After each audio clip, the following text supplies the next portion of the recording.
So the only tools you'll need for this, I use a rubber mallet. It's helpful to tighten the frame in certain instances.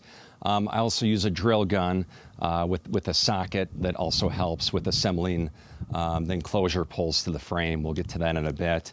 The trampoline does come with a hex wrench and an Allen wrench to assist with assembling the poles, installing them onto the trampoline.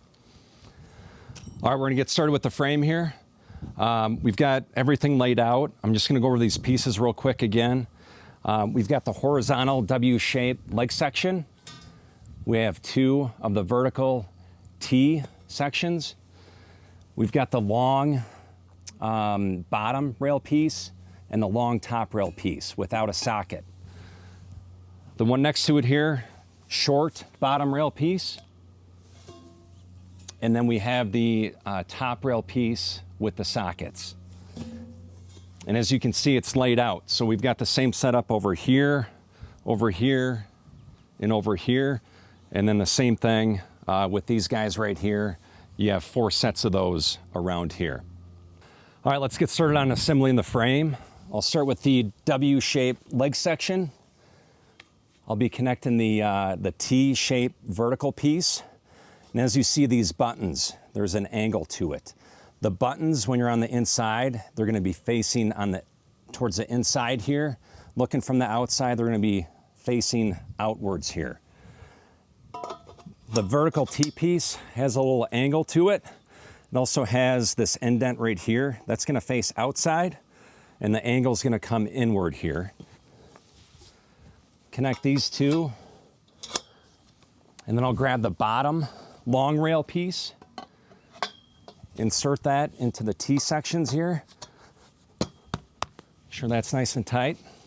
Connect that, and I'm gonna move on and do the same exact thing over here.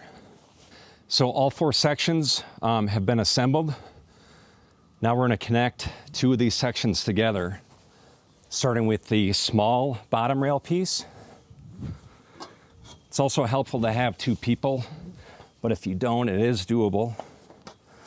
Connect those together, and then grab the top rail piece with sockets.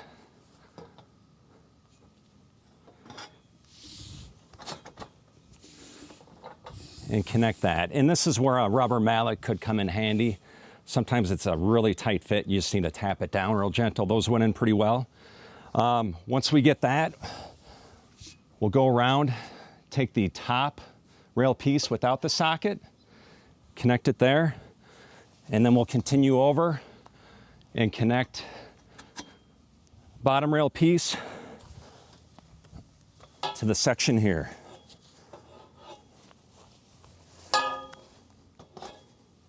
Now that the frame's connected here, all put together, I want to walk around and make sure everything's snug at the joints here.